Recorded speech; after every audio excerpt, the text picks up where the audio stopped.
퇴직도 했고 연금도 있으니까 한번 신나게 놀아봐야지. 웬걸 오래 못 가. 있는 게 뭡니까? 팔랑치반제. 우리나라 50대 가구예요. 5억 3,400. 이게 순자산 자기자본입니다. 근데 문제는 살고 있는 집값이 4억 9,500이에요. 얼마 남아요? 3,900 남잖아요. 아, 이걸로 30년, 40년 어떻게 삽니까? 그래서 지금 온갖 사기 사건이 횡행합니다. 2배를 튀기는 법, 3배를 튀기는 법. 아니, 최강원 거 2배를 튀길 수 있으면 그 인생이 얼마나 간단하겠습니까? 가장 확실한 노후 대비는 재테크가 아니고, 다음에는 그 퇴직하고 3, 40년 이 긴 후반 인생을 뭐라고 살 것인가, 이 문제에 대해서 말씀을 좀 드려보기로 하겠습니다. 저는 그거를 퇴직 후에 12만 시간 이렇게 표현을 하는데요. 왜 12만 시간인가? 재작년에 취업 컨설팅 업체 잡코리아가 발표한 자료를 보니까 우리나라 40대 이상의 직장인이 체감하는 평균 퇴직 연령이요 51.7세랍니다. 그러면요, 반올림해서 52세까지 일했다고 가정합니다. 그리고 83세까지만 산다고 가정하자. 왜 83세인가? 지금 우리나라 남녀 합해서 평균 수명이 83.6세입니다. 근데 앞에서 말씀드렸지만은 우리는 평균 수명에서 지금 내 나이 뺀 만큼 앞으로 더 살겠지, 이렇게 계산하시면 안 된다고 그랬죠. 각각 20% 생존 확률 나이만큼 산다고 생각해야 된다고 그랬죠. 1980년생의 경우에 남성은 100세, 여성은 102세라고 그랬죠. 그러니까 일단 100세라고 생각해야 돼요. 그래도 평균 수명 83세까지만 산다고 가정해도 52세에서 83세까지 31년입니다. 이 31년만 해도 이게 어느 정도 길인가? 하루가 24시간입니다. 현역 시절에는 무지개 바쁘지요. 일해야지, 술 먹어야지, 연애도 해야지. 하루가 100시간이면 좋겠어요. 근데 퇴직하고 나면 이놈의 시간이 안 갑니다. 잠자는 시간, 밥 먹는 시간, 화장하는 시간 다 빼도 최소한 하루에 11시간 남거든요. 곱하기 365일, 1년이지요. 곱하기 31년, 이게 바로 12만 4,465시간이에요. 그러면 12만 4,465시간이면 이게 어느 정도 길인가? 지금 우리나라 직장인들이 1년에 회사 나와서 근무하는 시간 연평균 1,915시간입니다. 12만 4,465시간을 1,915시간으로 나누면요, 약 65년이 돼요. 느낌상으로는 퇴직하고 31년만 해도 현역 시절에 65년에 해당한다. 100살까지를 생각하면 말할 것도 없습니다. 우리는 초등학교 다닐 때 하도 많이 들은 말 있죠? 인생은 짧고 예술은 길다. 아닙니다. 앞으로는 인생도 무지하게 길고 예술도 길다. 그러고 대책을 세워야 된다는 거예요. 그래서요, 선진국에서는 노후에 대비하는 방법이 두 종류로 갈라진다는 거예요. 열심히 살았는데 유감스럽게 노후 생활비가 모자라는 사람, 그런 사람은 어떻게 살 건가? 제 생각에 우리나라는 유감스럽게도 모자라는 사람이 대부분 70, 80%라고 생각합니다. 인생에서요, 재산이 제일 많을 때가 50대래요. 통계청 자료를 보니까 우리나라 50대 가구예요. 가구당 평균 총자산이 얼마냐? 6억 4천. 근데 빚이 있습니다. 부채 차입금 평균 1억 8천. 이걸 빼면요, 5억 3,400. 이게 순자산 자기자본입니다. 언뜻 생각하면 50대 후반에 재산이 5억 3,400 정도 있으면 그럭저럭 먹고 살 수 아닌가, 이렇게 생각하시겠죠? 근데 문제는 5억 3,400 중에서 살고 있는 집값이 4억 9,500이에요. 얼마 남아요? 3,900 남잖아요. 아, 이걸로 30년, 40년 어떻게 삽니까? 그러니까 3,900만 원 갖고 주식 사서 튀겨볼까 했다 빵으로 만들거나, 아니면 집을 팔아 살아야 돼요. 근데 집값이 제가 앞에서 소개해드렸죠? 일본 동경 수도권에 제 친구 사례. 1억 2천에 샀는데 3억 6천까지 갔다가 지금 얼마라고 그랬죠? 우리 돈으로 3천만 원, 4천만 원에도 안 팔린다고 그랬죠. 우리는 그렇게 되지 않을까? 돌아가는 꼴은 비슷한데 걱정이 되는 거예요. 그러면요, 선진국 같으면 재산은 없더라도 최소 생활비 정도는 연금을 받아 생활하거든요.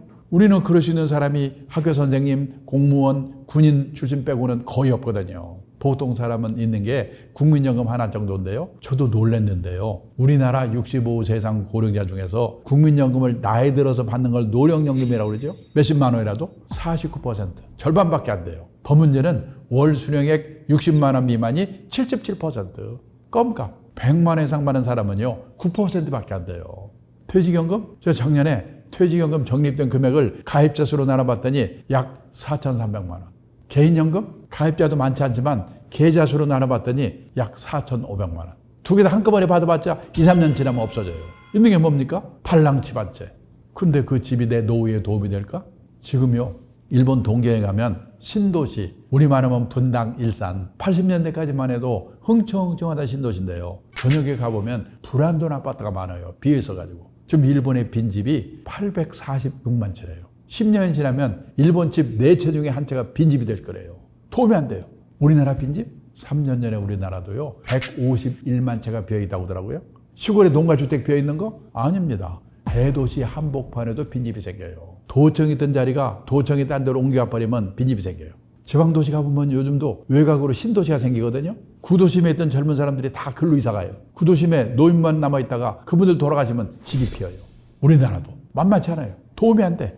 근데요, 신문에 텔레비에서는 뭐라고 그러죠? 노후가 편하려면 10억 있어야 됩니까? 7억 있어야 됩니까? 저는 신문기자 만날 때마다 제발 좀 그런 것 좀 쓰지 마라. 우리나라 대부분이 그렇게 안 되는데 그런 기사를 보면 도움이 됩니까? 복통 터지고 초조하죠. 그래서 지금 우리나라에 온갖 사기 사건이 횡행합니다. 부동산 기획 사기, 책방에 가보면 재테크 광풍입니다. 2배로 튀기는 법, 3배로 튀기는 법. 아니, 최강원 거 2배로 튀길 수 있으면 그 인생이 얼마나 간단하겠습니까? 그런 방법 없죠.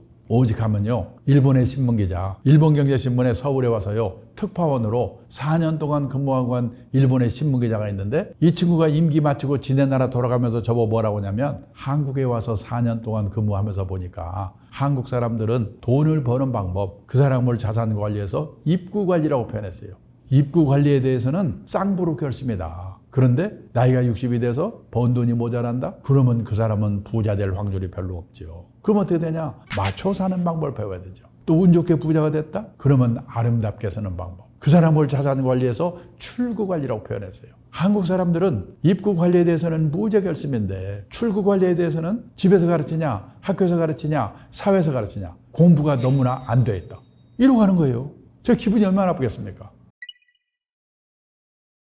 근데 실제로요, 일본 가도 미국 가도 열심히 살았는데 유감스럽게 노후 생활비가 모자란 사람 거기도 많습니다. 어떡하냐? 할 수 없다. 나는 이제 생활비가 모자라니까 체면불구하고 쪽팔리는 거 감수하고 허드렛 일이라도 해가지고 한 푼이라도 벌 방법이 없을까? 이 일을 찾지요.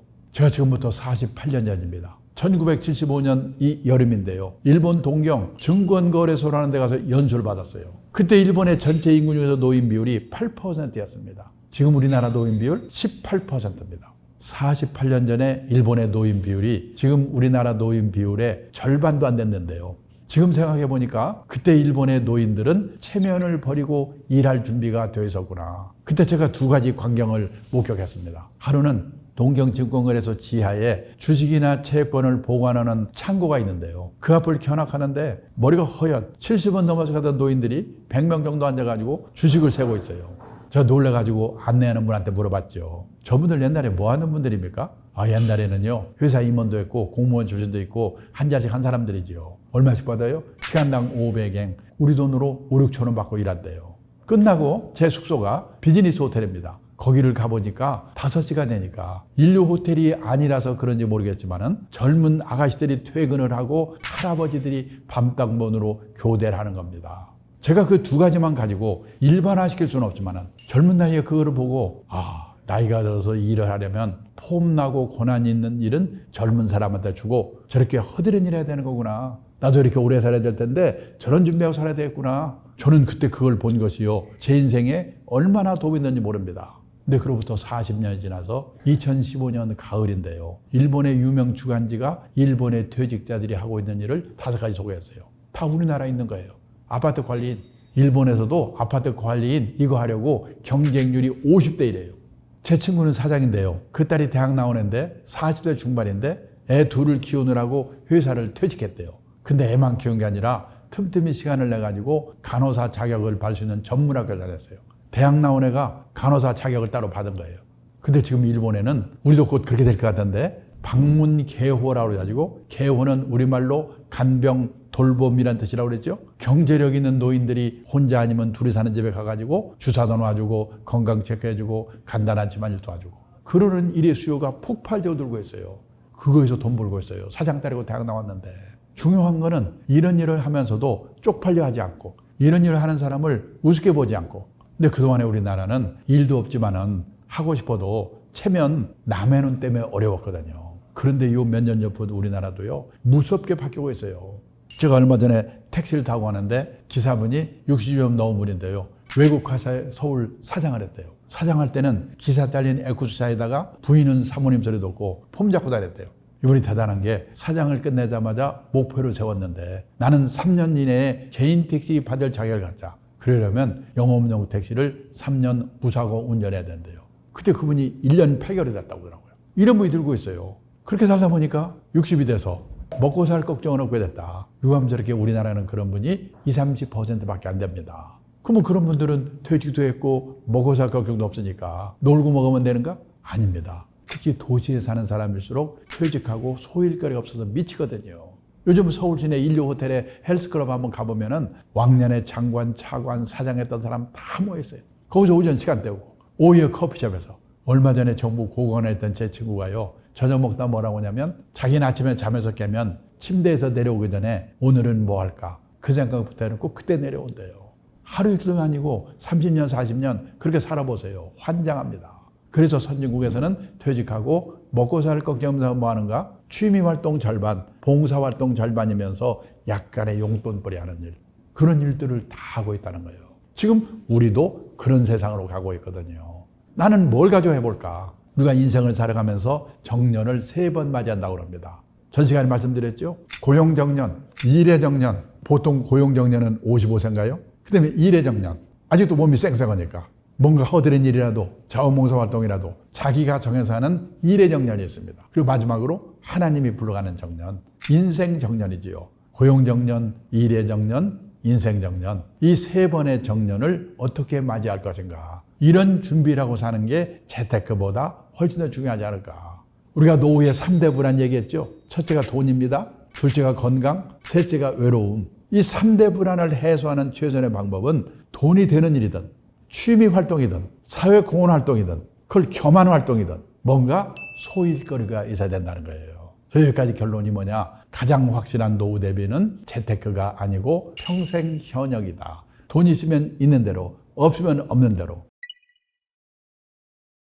제가 어느 강의장에서 이 말을 끝내더니요. 한 남자분이 벌떡 일어나더니 아니 왜 남자들한테만 일하라고 난립니까? 점심 시내 음식점에 한번 가보세요. 맛있는 건 여자들이 다 먹고 있고 헬스클럽 한번 가보세요. 땀 뻘뻘 운동하는 여자들인데 왜 남자들한테만 자기 마누라 자기가 얘기해 제가 어떡하라는 거예요. 그러고요. 다들 뭐냐. 열심히 일하다가 퇴직했는데 집에 가니까 온갖 조롱거리의 대상이 되고 있잖아요. 삼식이가 뜨고 영식이가 뜨고 그런 말 들으면 뿔따고 나죠. 우울증 걸립니다. 근데 그것도 생각을 하나만 바꾸면 되는 게 뭐냐. 다들 내 마누라만 나한테 야속한 것 같죠? 내 마누라만 그런 게 아니라 대한민국 마누라 다 똑같다. 대한민국 마누라만 그런 게 아니라 세계 마누라가 다 똑같다. 그러면 대책을 내가 세워야 돼요. 그 증거를 하나 보여드리겠습니다. 일본의 오가와 유리라고 은퇴 전문가가 있는데요. 한 달에 한 번씩 에세이 글을 보내오는데 얼마 전에 보내온 에세이의 제목이 뭐냐. 일본에서 은퇴 남편 인기 1번. 어떤 남자가 퇴직하고도 인기가 짱인가. 요리 잘하는 남편, 건강한 남편, 싹싹한 남편, 집안일 잘 도와주는 남편. 그 안에 답이 없어요. 낮에는 집에 없는 남편이래요. 다 똑같아요.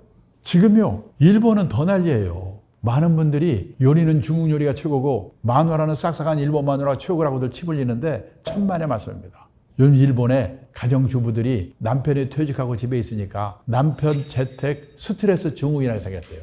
증세가 뭐냐? 우울증, 고혈압, 천식, 공황장애, 암 공포증, 12장 계약, 키친 드링커. 키친 드링커가 뭔지 아십니까? 주방에서 열받아가지고 술 홀짝홀짝 마시는 거. 우리는 여기까지 안 갔잖아요. 근데요, 왜 우리나라와 일본에서는 남편이 퇴직하고 집에 있으면 저렇게 부인들이 스트레스를 받는가? 우리나라와 일본은 남편이 현역으로 있는 동안은 남편의 세계와 아내의 세계가 분단된 세계에 살고 있다는 거예요. 그러다가 어느 날 만나니까 헷갈리는 거예요. 미국은 커플 문화. 거기는요, 젊을 때부터 같이 움직여요. 출장 갈 때도 허락받아야 되고 술 먹고 늦게 들어가면 이혼이고 거기는 퇴직해서 일이 생기는 게 아니에요. 근데 우리는 따로 30년 놀다가 만나니까 헷갈리는 거예요. 아까요, 우리나라 중년 황혼연의 비율이 1990년대 5%였던 거가 39% 늘었다고 그랬죠. 중년 황혼연 계기가 뭐냐? 옛날에는 성격 차이, 경제, 돈 문제, 그 다음에 외도. 근데 요즘 늘어나는 이유 중에 하나가 뭔지 아십니까? 퇴직한 남편이 집에 있어가지고 열받아서. 그래서 이혼했대요. 생각해 보셔야 돼요. 티베트의 종교 지도자 달라이 라마가 했다는 얘기입니다. 자신이 다른 사람들에게 쓸모있는 존재가 아니라고 생각하는 노인은 자신이 남에게 유용한 존재라고 느낀 노인보다 일찍 숨질 가능성이 3배 가까이 높게 나왔다. 부유한 나라에서 고통과 분노의 정도가 더 심한 건 물질적 부가 부족해서가 아니다. 내가 남에게 필요한 존재라는 느낌이나 내가 사회와 함께하고 있다는 느낌을 더 이상 갖지 못하기 때문에 불행해지는 것이다. 은행의 최고 고위층까지 올라갔던 제 선배가 퇴직하더니 뭐라고 하냐면 퇴직하고 나니까 자기는 쓸모없는 인간이 된 것 같아 서글프대요. 근데 쓸모 있는 인간을 누가 만들어주는 게 아니거든요. 자기가 만들어야지. 근데 높은 자리에 있던 사람, 끝발에 있던 사람일수록 이게 안 돼요. 제가 얼마 전에요. 공무원 연구공단에서 퇴직한 공무원분들을 대상으로 퇴직 수기를 공모하는데 우연히 심사위원을 하게 됐어요. 심사하면서 깜짝 놀랐어요. 저는 공무원분들은 60까지 보장되지, 연금도 300만 원 이상 다 나온대지 아무것도 없는 줄 알았거든요. 아니에요. 제가 읽은 수기 105편을 읽었는데요. 90% 정도가 나와보니까 절벽이더래요. 제일 미치는 게 뭐냐? 갈 데가 없는 거. 한 분만 소개하겠습니다. 통계직 공무원으로 지방사무소 소장까지 한 분인데요. 이분은 퇴직도 했고 연금도 있으니까 한번 신나게 놀아봐야지. 놀아봤대요. 웬걸 오래 못 가. 3개월 놀았더니 미치겠더래요. 아침에 일어나면 마누라 눈치가 보이는데 저놈 인간은 오늘 또 안 나가나? 놀래가지고 동네 도서관에 갔더니요. 신문 한 장 보려고 쟁탈전이 벌어지는 거예요. 아 이거 꼴보기 싫어. 취직해야지. 그래서 원서를 여기저기 돌렸는데 준비가 안 돼가지고 면접 보러 오라는 데도 없어요.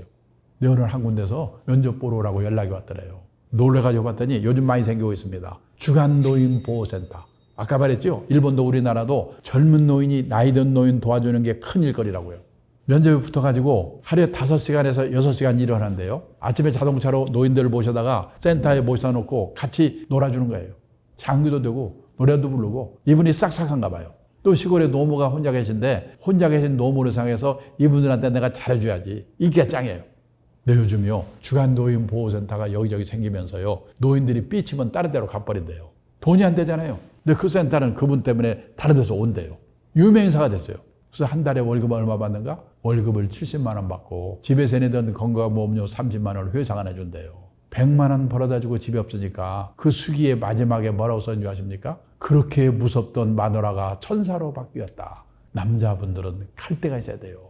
근데요. 일해야 된다고 그러면 열받아요. 일이 없어서 일을 못하고 잖아요. 나한테 일만 주세요. 왜 내가 일 안 하는가? 맞아요. 청년 실업이 넘쳐나죠? 또 직업이 사라지는 시대예요. 옥스퍼드 대학의 마틴 스쿨이라는 데서요. 고용의 미래라는 보고서를 발표했는데 그 발표에 의하면요. 2033년이 되면 현재 있는 직업의 47%가 사라진대요. 환장하는 거죠. 근데 무슨 일 하는 거야? 근데요. 사라지면서 또 새로운 일이 생겨요. 저는 그걸 창직의 시대라고 합니다. 우리나라 직업수가 17,000개 정도인데요. 일본만 가도 26,000개, 미국 가면 36,000개. 생각지도 않은 일들이 생기잖아요. 아이패드 화가, 반려동물 장의사, 인터넷 장의사. 저 인터넷 장의사가 뭔가 했더니 과거 흔적 지워주는 거예요. 정리 컨설턴트. 저도요. 50년 이 업계에서 일을 했는데 지금 노후 설계 이 교육을 하고 있거든요. 50년 전에 이거 할 거는 꿈에도 생각 안 했어요. 왜 일을 했냐? 자산운용사의 대표라면서 보니까 자산운용업에 성공하는 데는 운용만 잘해도 되는 게 아니라 투자자들이 단기 시황을 쫓겨서 하빠랐다 이렇게 해서는 안 되는구나. 장기 투자, 분산 투자 원칙을 지키도록 설득하는 게 중요하구나. 그래서 미국, 일본을 보니까 투자 교육이라는 걸 하고 있더라고요. 내가 이걸 해야 되겠다. 이걸 하게 됐어요. 그러다 보니까 베이비부 세대가 은퇴가 시작이 되면서 저한테 노후 설계 질문하는 거예요. 그러니까 할 수 없이 노후 설계 공부를 해야 되지요. 제가 지금 이 일을 하고 있어요. 이렇게 일을 만들어서 하는 거예요. 창직의 시대에. 근데 불행히도 그 일을 못 만들었다. 그러면 체면을 돌려놓고 허드렛 일이라도 하겠다. 일본에서도 퇴직에 대한 일에 일본이 뭐라고 그랬죠? 아파트 관리인 50대 1이라고 그랬잖아요. 그럴 수밖에 없는 거예요. 근데 돈이 아쉬워서 일을 하다 보니까 취미가 될 수가 있어요. 또 취미로 했는데 돈이 될 수도 있어요. 혹시 다른 유튜브에서 보신 분이 계신지 모르겠는데요. 어떤 분은 재벌그룹에서 임원하다 나오셨습니다. 갑자기 나왔어요. 뭘 하지? 택배 분류하는 일을 우연히 보게 됐대요. 무지개 힘든 일이래요.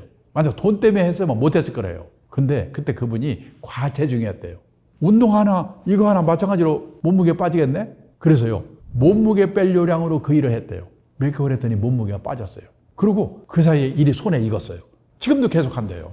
그러는 거예요. 근데 처음부터 돈도 생기고 취미도 맞고 폼도 나고 이런 일은 쉽지가 않지요. 그래서요. 우리 학교 다닐 때는 선생님 말씀 잘 들어야 되고 회사 다닐 때는 회사의 방침을 잘 따라야 되는데 이 후반 인생은 남의 눈을 의식하지 않고 내가 하고자 하는 방향이 옳은 방향이라는 소신이 필요한 겁니다. 그래서 후반 인생은 뭐냐? 자기 만족을 추구하는 시기다. 이런 마음가짐으로 소일거리를 찾아서 체력이 허락하는 한 평생 현역하는 게 좋다. 100세 시대의 재산관리 이것만은 조심하자는 제목으로 제가 쭉 말씀을 드렸는데요. 노후의 3대 불안이 돈, 건강, 외로움인데 그 3대 불안을 해소하는 최선의 방법은 돈이 되는 일이든 취미 활동이든 사회공헌 활동이든 이거를 겸한 활동이든 소일거리가 중요하다. 그래서 뭐냐? 100세 시대의 확실한 노후 대비는 평생 현역이다. 이런 말씀을 드리면서 제 강의를 끝내도록 하겠습니다. 감사합니다.